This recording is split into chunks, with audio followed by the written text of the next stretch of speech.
কিন্তু যেদিন আমি দুনিয়াতে আসব প্রসব বেদনা, আম্মা জানের এত কান্নার আওয়াজ,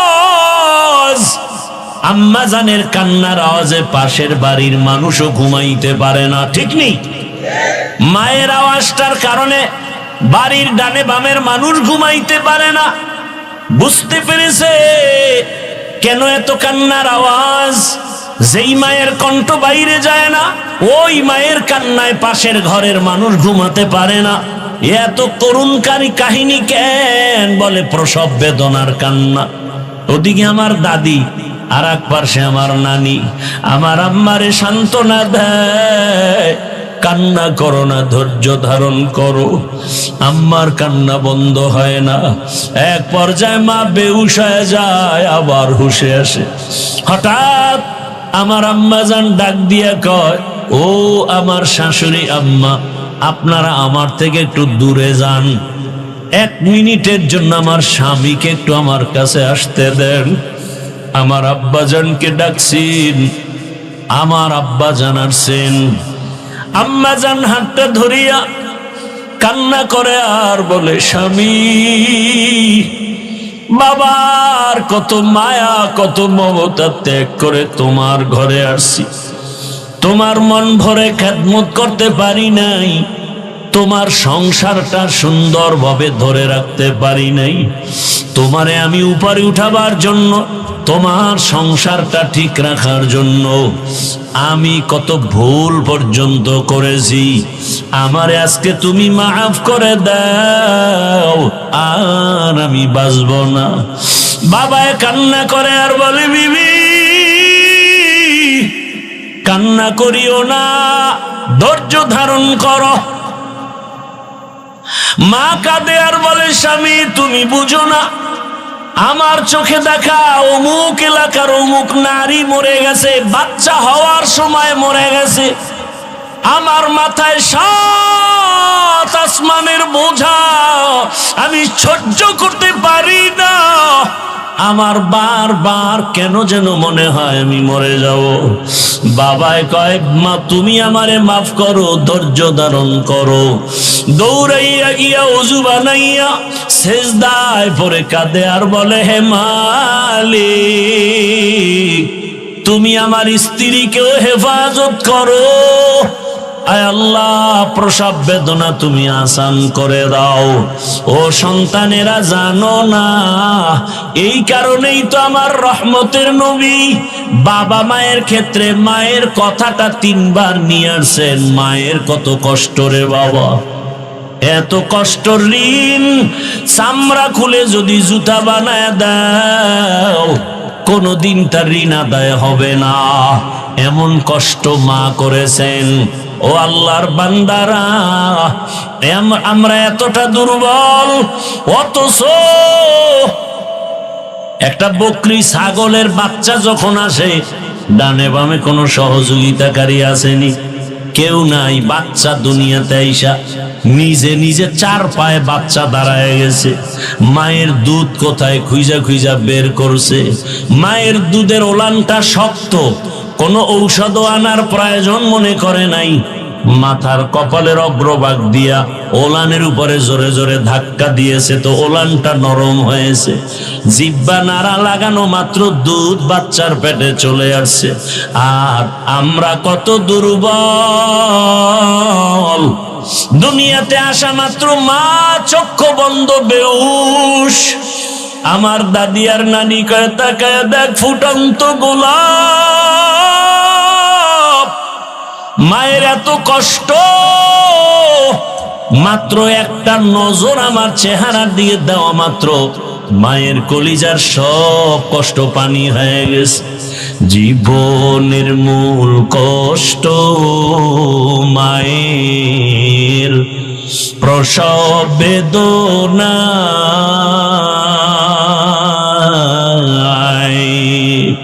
7 আসমান 7 জমিন তখন মায়েরই মাথায়। জীবনের মূল কষ্ট মায়ের, প্রসব বেদনায়, সাত আসমান সাত জমিন তখন মায়েরই মাথায়। আমার সুন্দর মুখ দেখে মায়ের, আমার সুন্দর মুখ দেখে মায়ের ব্যথা যায় দে হাসাইয়া। ও আমার প্রাণের মা, মা গো মা, কোথায় গেলে মোরে ছাড়িয়া? জনম দুঃখী ইয়াতীম আমি, চাই না কেহ ফিরিয়া। আমি যখন ছিলাম আমার মায়ের উদরে,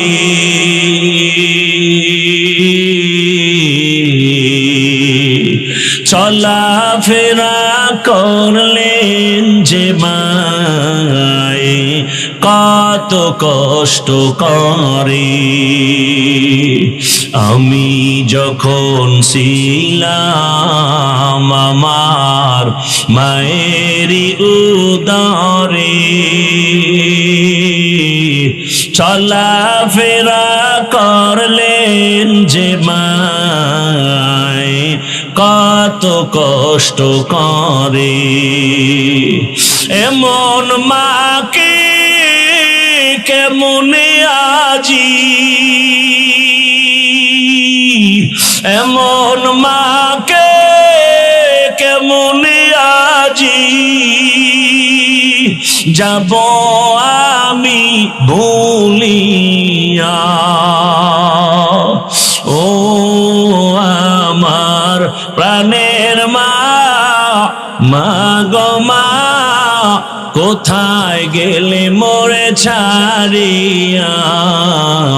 জনম দুঃখী ইয়াতীম আমি, চাই না কেহ ফিরিয়া। মাগো আমি ইয়াতীম বলে সবাই দেয় তাড়াইয়া।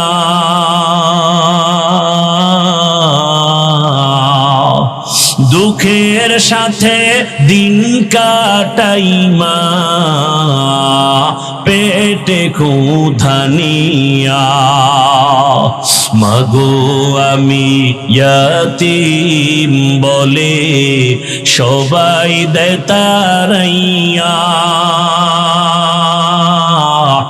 দুঃখের সাথে দিন কাটাই মা, পেটে ক্ষুধা নিয়া। ঘুমের মাঝে মাকে দেখে, ঘুমের মাঝে মাকে দেখে কেন্দে দেই বুক ভাসাইয়া। ও আমার প্রাণের মা, মা গো মা, কোথায় গেলে মোরে ছাড়িয়া? জনম দুঃখী ইয়াতীম আমি, চাই না কেহ ফিরিয়া। খিদমতে মা দর পে দর কুন সুবহ শাম, খিদমতে মা দর পে দর কুন সুবহ শাম, তাকে বাসি দর্দ আলম নেক নাম। আবার একদল কয় না, যেহেতু বাবা নাই ঈসা নবী যারও সন্তান। আরো জোরে বলেন। অথচ আল্লাহ বলেন লাম ইয়ালিদ ওয়া লাম ইউলাদ, আমি কাউকে জন্ম দেই না, কারো থেকেও জন্ম নেই না। লাম ইয়ালিদ লাম ইউলাদ উলাইকাস, লাম ইয়ালিদ লাম ইউলাদ উলাইকাস, ওয়ালিদ মাউলুদেরা ও খালেকাস। ইব্রাহিম আলাইহিস সালাম মেহমান সারা খানা খায় না, আর আপনারা মেহমান দেখলে ইস্তেগফার পড়েন, অন্য দিকটা ভেগে চলে যান। আম্মাজানদেরও কিছু কিছু এরকম অভ্যাস, মেহমান পছন্দ করে না। অথচ রহমতের নবী বলেন, মেহমান তোমার ঘরের দরওয়াজায় যদি যায়, তোমার জীবনও ধন্য। মেহমান তোমার জীবনের ভাগ্যের একটা চাল দানা খায় না, বরং মেহমান তার নিজের রিজিকটাই সেখানে খায়। মেহমান আসলে রিজিকে বরকত হয়, রুজিতে বরকত হয়। ইব্রাহিম আলাইহিস সালাম মেহমান ছাড়া কখনো খানা খান না। আজকে অপেক্ষায় আছেন, খানা খাবেন, কিন্তু মেহমান পাওয়া যায় না। নির্দিষ্ট না, জারি রাস্তায় পায়ে রে ধৈর্য নিয়ে খাওয়াইয়া দেয়, আসো এক দস্তরখানে খানা খাই। রসুলের সুন্নাত, মক্কা মদিনায় যাবেন, এখনো সেই রসুলের আদর্শ। কোটিপতি মক্কার টাকাওয়ালা মালিক যেই দস্তরখানে খায়, তাদের কাজের লোকেরাও একই দস্তরখানে খায়। এ হলো রসুলের আদর্শ। রহমতের নবী গরিব বলে কাউকে তাড়ায়া দেন না, কারণ আল্লাহর গোলাম। তুমি কাকে তাড়াইয়া দিতেছ? আমার মাওলায় তো তাড়ায়া দেয় না, তুমি কেন দাও? ইব্রাহিম আলাইহিস সালাম আজকে মেহমান পায় না, হঠাৎ এক মুশরিক, আমার আল্লাহর বিরুদ্ধে আচরণ করনেওয়ালা রাস্তা দিয়ে হেঁটে যায়। কাশো ভাইজান, আমার ঘরে একসাথে খানা খাও। খানা খাওয়ার প্লেটের কাছে নিয়ে যখন শুনলো, জানতে পারলো এটা আমার জাতি ভাই মুসলমান না, খানার প্লেট থেকে তখন উঠাইয়া দিছে, যাও আমি বিধর্মীকে নিয়ে এক দস্তরখানে খাবো না। ওই মুশরিক আল্লাহর গোলাম মনে কষ্ট পায় যখন বিদায় হয়, সাথে সাথে জিবরাইল আমিনের আগমন হয়ে গেল, ওহী নাজিল হয়ে গেছে, রে ইব্রাহিম মাত্র একটা বেলা খানার জন্য তোমার দরজা আসে নাই, চলন্ত পথে তুমি নিয়ে আসছো। এই বান্দাটাকে তুমি তোমার ধর্মের না বলে তুমি তাড়ায় দিয়েছো, খানা দাও নাই, পেটের ক্ষুধা নিবারণ করো নাই। ও ইব্রাহিম, এই বান্দার বয়স কত জানো? জীবনে দুনিয়াতে আসা থেকে আজ পর্যন্ত তোমার রবের খানা দিয়েছেন। আরে বিরোধিতা তো তোমার করে না, বিরোধিতা তো করে আমার। সেজদা তো আমাকে দেয় না, কপালের সেজদা তো আমার জন্য খাস। ওই সেজদা দেয় আগুনের সামনে গিয়া, তাহলে আমার কষ্ট লাগবে তো বেশি। অথচ তুমি মাত্র এক বেলার খানা দাও নাই, আর এই দীর্ঘ বছর আমার এই গোলামটাকে আমি এক বেলা খানা বন্ধ করি নাই, কারণ আমি রব, আমার মায়া বেশি। তুমি ওরে বানাও নাই, আদর করে বানাইছি আমি। আমার বানানো বান্দার উপরে আমার এত দয়া, আমার এত মায়া, আমি চাই না আমার বানানো বান্দাগুলো জাহান্নামের আগুনে যাবে। এক সেকেন্ডের জাহান্নামের গরম সহ্য করতে পারবে না। আমি আল্লাহ চাই না আমার কোন গোলাম জাহান্নামে যাবে।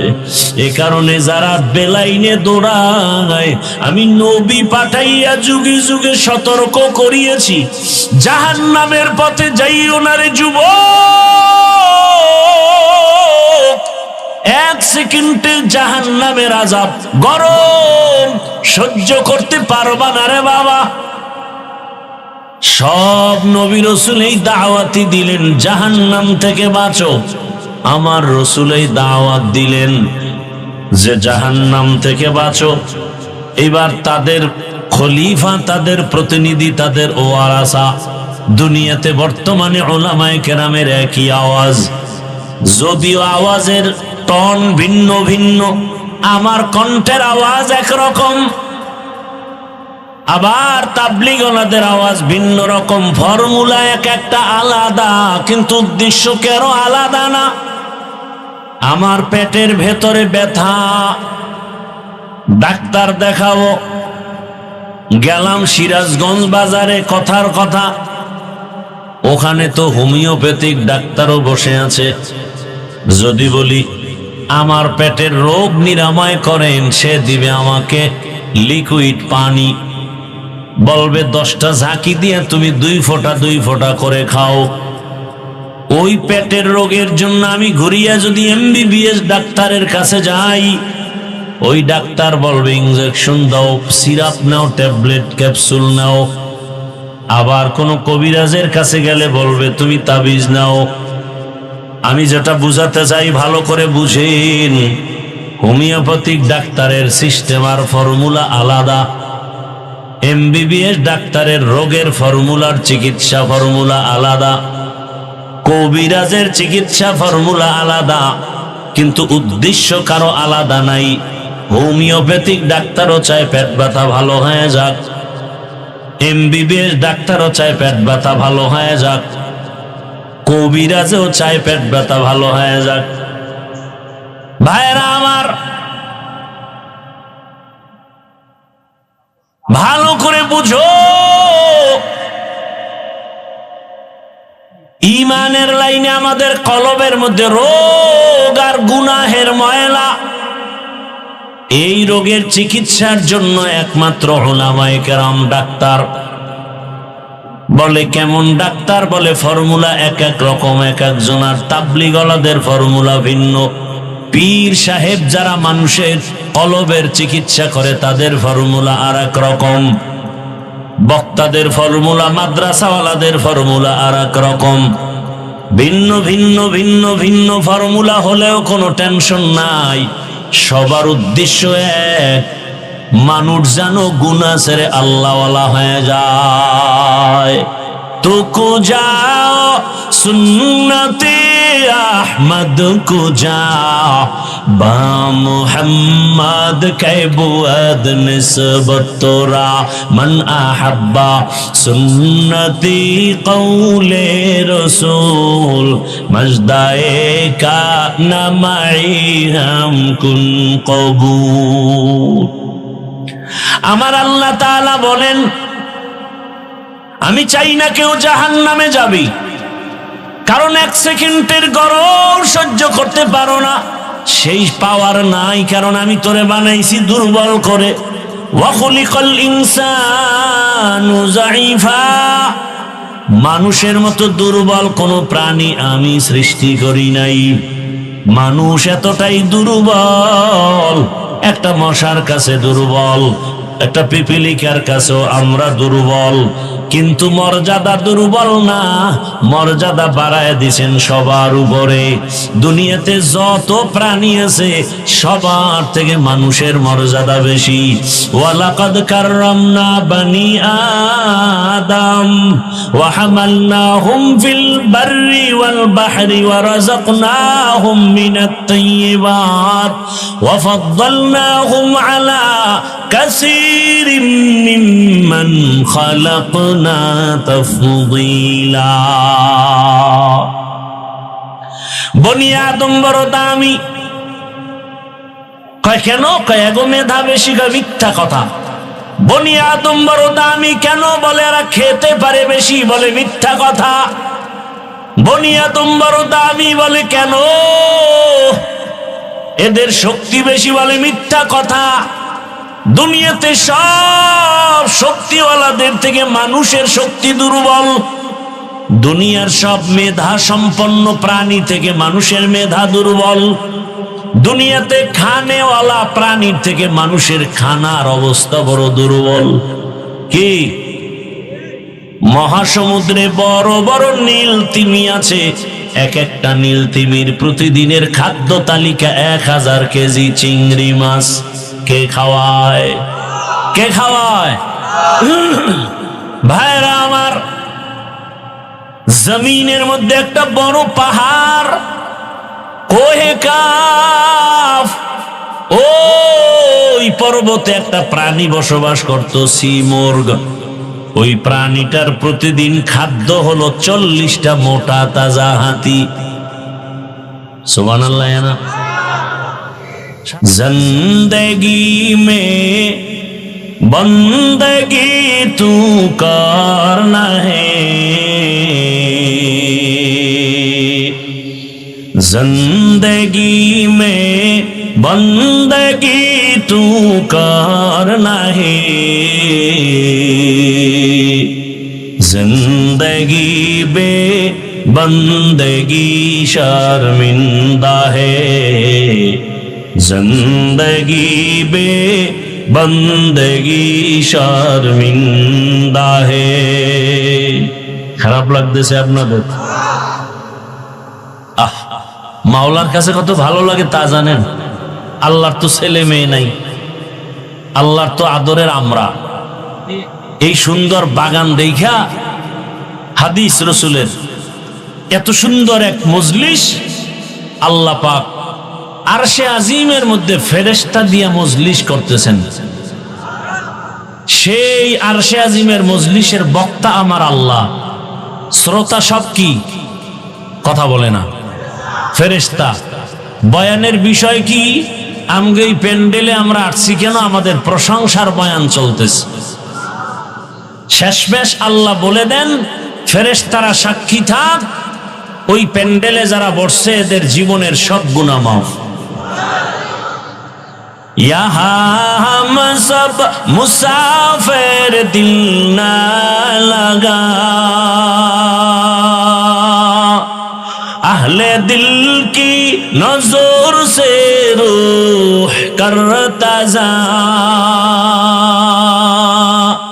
शाह दौलत सब फकीर गर नेक नेहे, शाह दौलत सब फकीर गर नेक नेहे, जिंदगी में बंदगी तू करना है,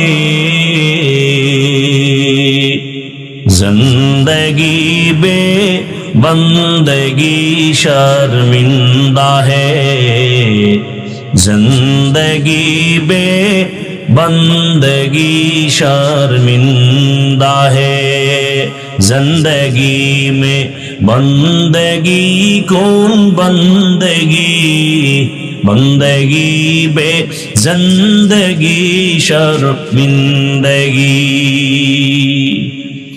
এরে আমার কলিজার যুবক বাবারা, বৃদ্ধ বাবাজি, পর্দার আড়ালের মা বোনেরা,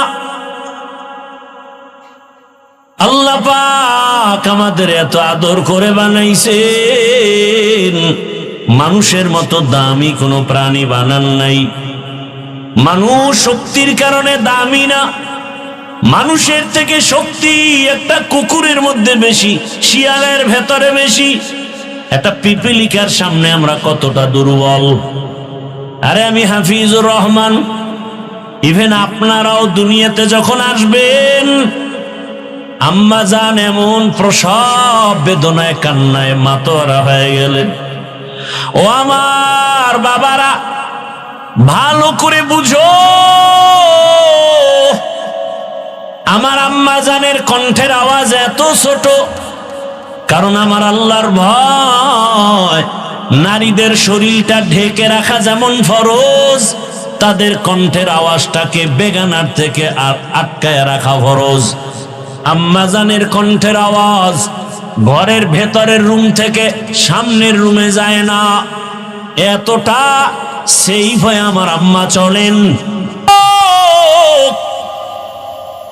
আজকে এই বছর তুমি বয়ান শুনতেছো, আগামী বছর বয়ান হবে, তুমি থাকবা কিনা জানা নাই। আমার কলিজার টুকরা ওই হাদি কত স্বপ্ন নিয়া ময়দানে আওয়াজ, কিন্তু অকাতরে চলে গেল। কেউ ভাবেও নাই সন্তানটারে নাকি হাতের মধ্যে নিয়ে বলেছিল, আমি যদি মরে যাই আমার সন্তানটাকে দেখে শুনে রাখিও। আজও কলিজা ভরে দোয়া করেছি, এমন একটা মোনাজাত নাই যেখানে আমি যুবকের জন্য কলিজা ভরে দোয়া করি না। ও আল্লাহ, আর জানো আমার এই জমিনের মধ্যে ওসমান হাদির মতো কারো প্রাণ ঝরে না যায়। কুদরতের ছায়া দিয়া আমার কলিজার প্রত্যেকটা যুবকের জীবনকে হেফাজত করিও। এরে আমার কলিজার বাবারা, আমার আল্লাহকে বেজার করা যাবে না কেন, সেই প্রশ্নের জবাবে আমি এতক্ষণ হাদিসের আলোচনায় আছি। আমার আল্লাহ কেমন দয়ার মালিক, সারা জীবন বয়ান করলে শেষ করা যাবে না। ওরে তুমি ঘুমাইতেছো রাতের বেলা, আল্লাহ যদি সজাগ করে না দেয় কেমনে সজাগ হইবা? আমার আল্লাহ সজাগ করে দিতেছে। আবার কত মা কান্দি, রাতের ঘুমের মধ্যে সন্তান চিরবিদায় হয়ে গেছে। ও আমার যুবক, এত কষ্ট করে এত দৌড়ান দৌড়াই, না খানা না ঘুম না শান্তি, পায়ে ধরে ধরে বলি বাবা তুমি স্কুলে পড়ো, কলেজে পড়ো, চাকরি করো, ব্যবসা করো, আমি কলিজা ভরে দোয়া করি। আমি একথা একবারও বলি নাই স্কুল বন্ধ করে মাদ্রাসায় যাও, তাবলিগে যাও, পীরের কাছে যাও, না হয় জাহান্নামে যাবে। বাংলাদেশে আমি যুবকদের খুব ওজন দিয়া বলি, যুবক তুমি স্কুল ছাড়বা না, কলেজ ছাড়বা না। আমার দেশে মাওলানা মুফতি মুহাদ্দিসের অভাব নাই আলহামদুলিল্লাহ, তবে কলিজায় দুঃখ, আমার দেশে আদর্শবান ডাক্তারের অভাব, আদর্শ ইঞ্জিনিয়ারের অভাব, আদর্শবান ওসি ডিসি এসপির অভাব। আর যদি আমার দেশের সব থানা জেলার ওসি ডিসি এসপি 5 ওয়াক্ত নামাজি হয়ে যেত, কোন সুদখোরের অনুমতি নিয়ে ওয়াজের ময়দান সাজাতে হতো না। ঠিক কিনা বলো? এরে আমার যুবক, তুমি ডাক্তার হও দোয়া করে গেলাম, কলিজা ভরে দোয়া করি, ইঞ্জিনিয়ার হও, প্রফেসর হও। আরে তোমার মতো যুবক বিজ্ঞানী, তোমার মতো যুবকেই তো ইঞ্জিনিয়ার, তোমার মতো যুবক তো ডাক্তার জাকির নায়েক। কে না চিনে তাকে? অথচ হোমিওপ্যাথিক ডাক্তার, এত সুনাম। এরে যুবক, আমি হাসির জন্য বলি না রে বাবা, মনে চাই নিচে নেমে আসি, তোর পাও দুইটা জড়ায় ধরি, আর বলতাম যুবক পায়ে ধরে বলি, আর দাড়ি কেটে আমার রসুলের কাদাস না রে যুবক, আর আমার মাওলাকে সারা ভিন্ন জায়গায় মাথা নত করিস না। ফিরে আয়, আল্লাহর পথে ফিরে আয়। ও যুবক, আমি নিচে নেমে পাও ধরার জন্য রেডি হয়ে বসে আছি। একটা যুবক, তুমি দিনের পথে চলে আসো। তুমি ডাক্তার হও, ইঞ্জিনিয়ার হও, তুমি প্রফেসর হও, তুমি একজন এমপি হও, তুমি একজন চেয়ারম্যান হও, তবে আমার আল্লাহকে নিয়ে জিন্দা থাকো। তোমার সম্মান এত বেশি, আজকে তুমি টাকার পেছনে দৌড়াও কেন? জ্ঞানটাকে কাজে খাটাও, চরিত্র ঠিক রেখে বড় হও, লেখাপড়া করে একটা জায়গায় যাও। টাকাওয়ালারা তোমার পেছনে ঘুরবে। আল্লাহর ভয় অন্তরে জমা করো, ওই মালিকের আপন বানাইয়া চলো। অনেকে মনে মনে ভাবতে পারো এটা কেমনে সম্ভব। হ্যাঁ, তুমি এবার নিজে তাকায় দেখো, জীবনে মাদ্রাসায় যায় নাই, আলিফ বা তাও শিখে নাই। তোমার লাইনের জেনারেল যুবকটা স্কুলে পড়ে, কলেজে পড়ে, 5 বেলার নামাজ পড়ে নাই। বলো তোমার কপালটা কেন এত খারাপ? তুমি পারো না কেন? কত ওসি, কত ডিসি, কত এসপি 5 বেলার নামাজ পড়ে। তোমার লাইনের যুবক র্যাব, আর্মি, পুলিশ, বিডিআরের চাকরি করে, নামাজ ছাড়ে না।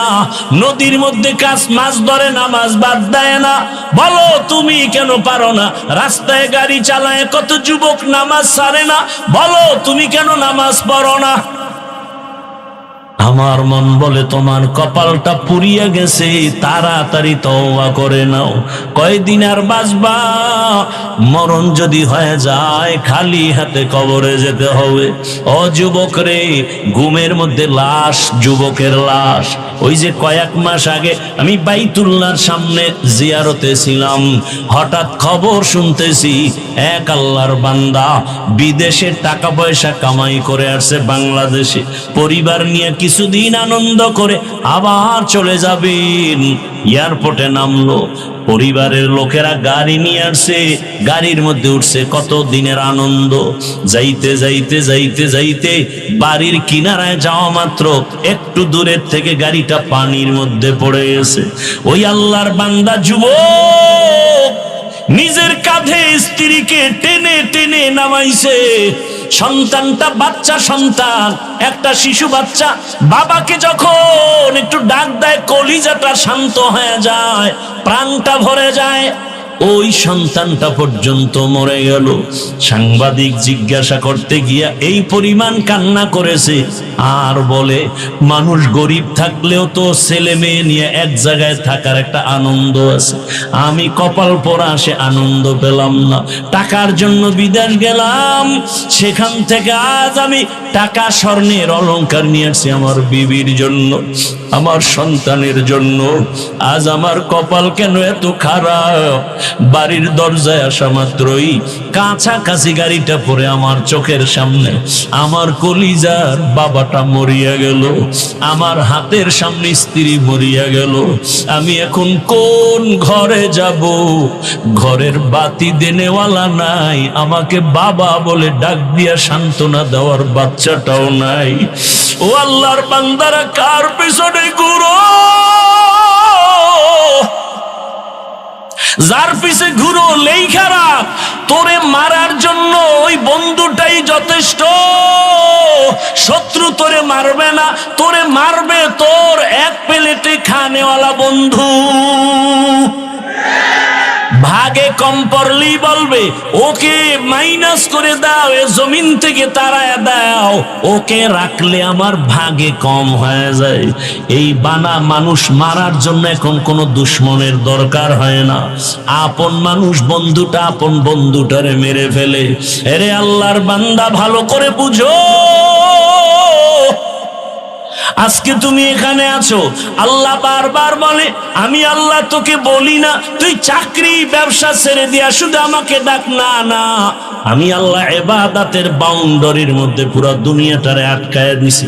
ব্যবসা করো ইবাদত, চাকরি করো ইবাদত, ডাক্তারি করো ইবাদত, ইঞ্জিনিয়ার হও ইবাদতের লাইনে চলো, আল্লাহর মোহাব্বত নিয়ে চলো। ও আল্লাহর বান্দারা, আজকে তুমি সুস্থ বয়ান শুনতেছো, আগামীকাল এই টাইমে আল্লাহ না করুন হতে পারে তুমি হসপিটালের রোগী হয়ে যাবে। তুমি গিয়া মোবাইল চালায় গুনাহ করে করে ঘুমায় যাবা। 10টা 11টায় তোমার আম্মু এসে ডাকবে, বাবা ও আল্লাহ না করুন বুঝাবার জন্য বলি, হঠাৎ মা শরীর স্পর্শ করে দেখবে বরফের মতো ঠান্ডা। মা একটা চিৎকার দিয়া বলবে, আমার বাবা দুনিয়াতে জিন্দা নেই। মাথাটা গরম হয়ে যাবে, আমাকে এখন কে আম্মু বলে ডাক দিবে, বাবায় টেলিফোন করবে, তোমার তো চক্ষু বন্ধ, রুহুটা চলে গেছে। বাবায় বলবে, ইমাম সাহেব কোথায় যান, আমার সন্তান মরে গেছে, জানাজা না দিয়া যাবেন না। বাবা কাঁদবে আর বলবে, এক দলকে বলবে যাও বাঁশ বাগানে কবর খনন করো,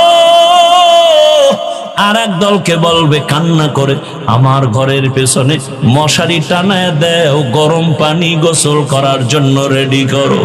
তোমার আমার হাতের মোবাইলটা আর একজনে নিয়ে বলবে, এ মোবাইল তো আমার, এখন আমার হাতের ঘড়িটা নিয়ে আর একজনে হাতে দিয়া বলবে, ঘড়ির মালিক আমি। আমার গায়ের গেঞ্জিটা বেলেট দিয়ে কেটে কেটে মা বাবায় রেখে ফেলবে। এরপরে গোসল করায়া সাদা কাফন পরাইয়া জানাজার ময়দানে যখন নিবে, জানালা দিয়া মা ডাকবে, আমার বাবাকে কই নাও,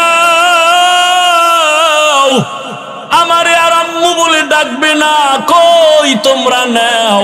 বলে জানাজার ময়দানে, বলে শেষবারের মতো চেহারাটা দেখাও, আমার বাবার একটু দেখিয়ে নেই, একটা নজর দেখবো।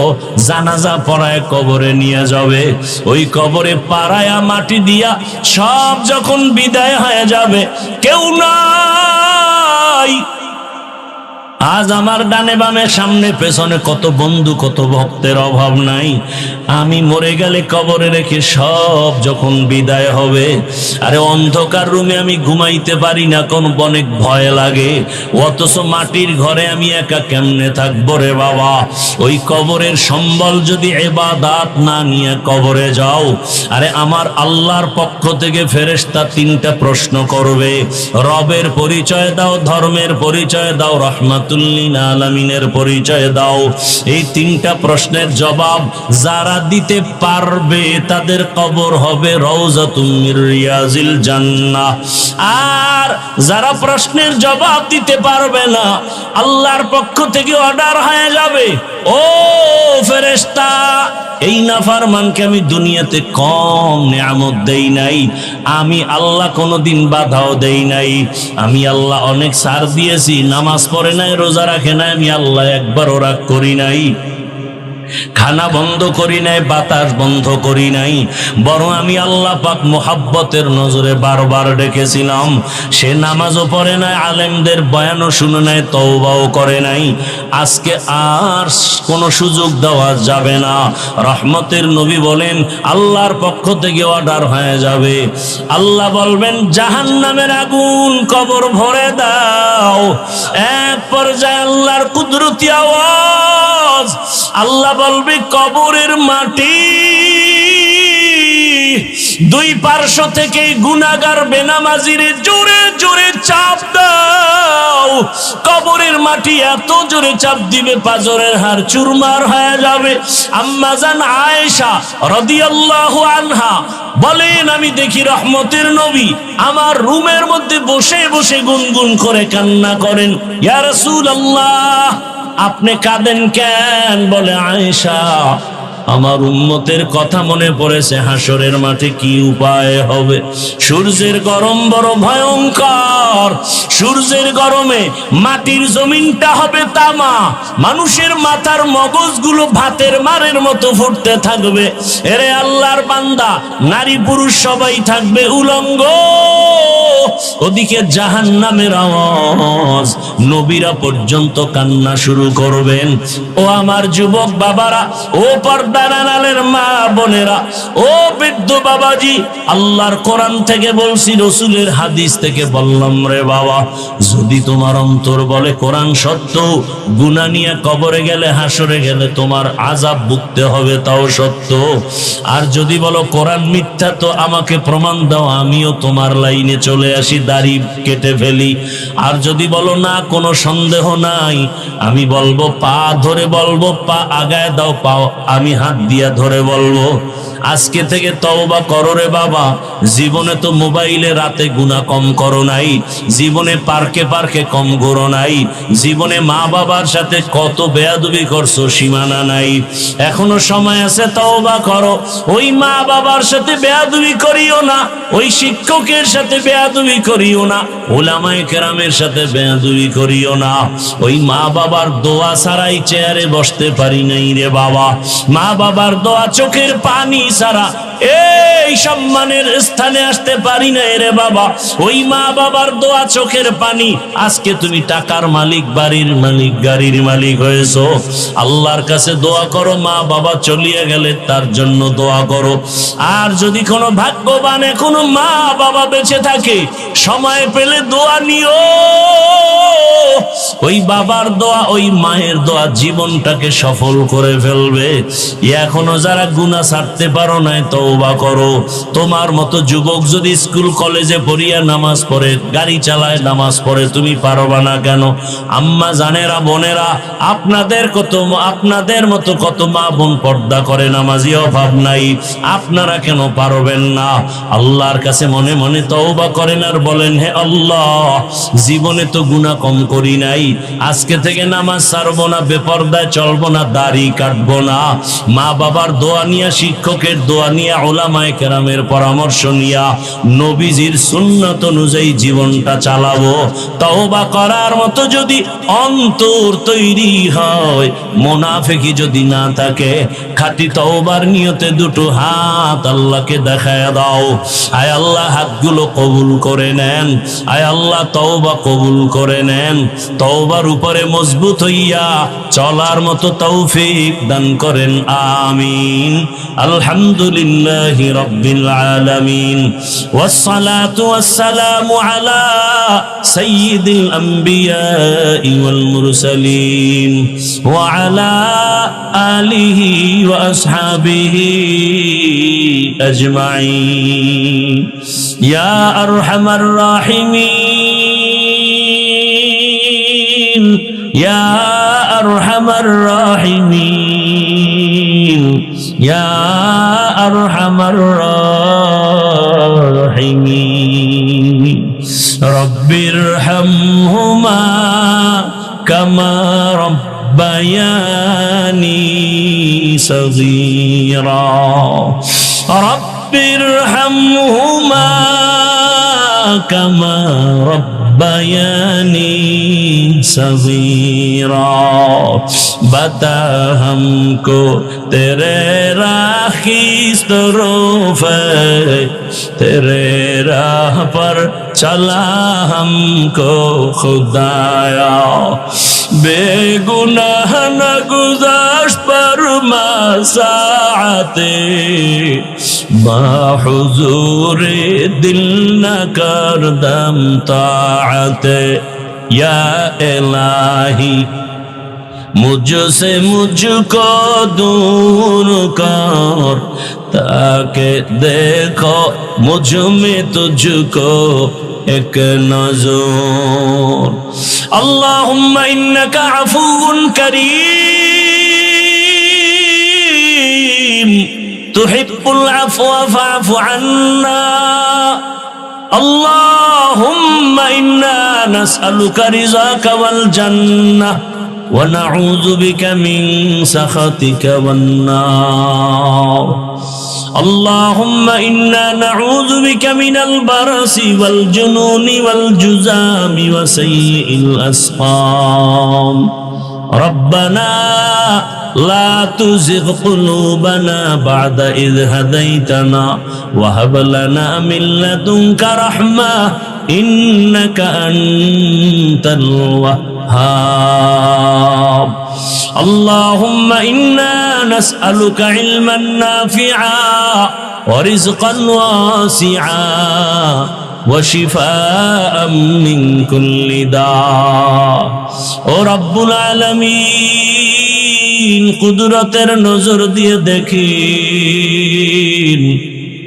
আপনার কত গোলাম ওলামায়ে কেরাম এখানে হাজির, কত মুরব্বী হাজী সাহেব, কত ব্যবসায়ী চাকরিজীবীরা হাজির। আয় আল্লাহ, আমার কলিজার কত যুবক, কত ছাত্ররা হাজির, পর্দার আড়ালের মা বোনেরা হাত তুলেছে। ও আল্লাহ, আমরা গুনার সাগর থেকে আসছি, আমরা গুনাহ করে জীবনটাকে নাপাক করে ফেলেছি। আমার গুনার খবর আমার মা জানে না, ভাই বোনেরা কেউ জানে না। ও আল্লাহ, আপনি জানার পরেও রাগ করে খানাও বন্ধ করেন নাই, পানিও বন্ধ করেন নাই। আজ তওবার নিয়তে হাত তুলেছি, আর গুনাহ করব না, আর দাড়ি কাটবো না, নামাজ ছাড়বো না, মা বাবার সাথে বেয়াদবি করব না। শিক্ষকের দোয়া নিয়ে, মুরব্বী উলামায়ে কেরামের পরামর্শ নিয়ে নবীর আদর্শে চলবো। আমাদের তওবা কবুল করে নেন, জীবনের সব গুনাহগুলো মাফ করে দেন। মা বোনদের কবুল করে নেন, সন্তানগুলো নেককার বানায় দেন, সারা দুনিয়াবাসীকে মাফ করে দেন। প্রবাসের জীবনে যারা কষ্টের জিন্দেগি নিয়ে কষ্ট করে, রুজির জন্য কবুল করে নেন, রিজিকে বরকত বাড়ায় দেন, পেরেশানি দূর করে দেন। আমার দেশ ইসলামের জন্য কবুল করে নেন, শান্তির দেশ বানায় দেন, জালেমদের জুলুম থেকে হেফাজত করেন, চলার পথে হেফাজত করেন। আয় আল্লাহ, যারা ব্যবসা করে, চাকরি করে, কুদরতের দ্বারা বরকত বাড়ায় দেন।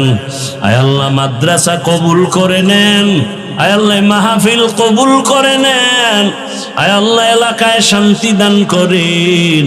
মা বোনদের আবেদা পর্দাওয়ালা বানায় দেন, সন্তানগুলো নেককার বানায় দেন। আয় আল্লাহ, আমার কলিজার প্রত্যেক যুবকের দিনের খাদেম বানায় দেন। আয় আল্লাহ, উসমান হাদিকে শাহাদাতের মর্যাদা দান করেন। আমার দেশের প্রত্যেকটা যুবক কুদরতের হাতে হেফাজতের ব্যবস্থা করে দেন। আয় আল্লাহ, মুরব্বী ব্যবসায়ী চাকরিজীবী মা বোনদের নিরাপত্তার ব্যবস্থা করে দেন। আয় আল্লাহ, আমাদের জানমাল আহাল পরিবার হেফাজত করেন। আয় আল্লাহ, মাদ্রাসা মসজিদ গুলো কবুল করে নেন। ওলামায়ে কেরাম মাশায়েখদের এক বানায় দেন, হিংসা দূর করে মোহাব্বত বাড়ায় দেন। আয় আল্লাহ, পরস্পরে ইখলাস ও তাকওয়া দান করেন। রব্বুল আলামিন, অভাবীদের অভাব দূর করে দেন, ঋণের বোঝা মাথায়। আয় আল্লাহ, কুদরতের দ্বারা আসানের সাথে ঋণ আদায়ের ব্যবস্থা করে দেন। ও দয়ার মালিক, আগামী জুমাবার ঢাকাতে আমার মাদ্রাসার মাহফিল কামিয়াবির সাথে কবুল করে নেন। আয় আল্লাহ, মেহমানরা আসবেন সারা দেশ থেকে, কুদরতের দ্বারা ইজ্জতের হেফাজত করেন। অনেক খরচ, অর্থের আয় আল্লাহ, অর্থের যোগান কোথায়? কুদরতের দ্বারা রাস্তা খুলে দেন রে আল্লাহ। আপনার খাজানায় অভাব নাই, আমরা সব দুর্বল, সকলের দিলের নেক আশা পূরণ করে দেন আল্লাহ। আমরা যারা হাত তুলেছি, জানি না এখানে কারা ইয়াতীম, আর বাবার চেহারাও দেখবে না, বাবা বলে ডাক দিতে পারবে না। কে মা হারা, কে ভাই হারা, কে বোন হারা অসহায়, সবার কবর জান্নাতের বাগান বানায় দেন আল্লাহ। যারা বেঁচে আছেন হায়াত বাড়ায় দেন, অসুস্থ যারা কুদরতের দ্বারা সুস্থ করে দেন আল্লাহ। ইলম হিকমত আমলে বরকত বাড়ায় দেন। উলামা তোলাবা উম্মতের অন্তরে ইজ্জত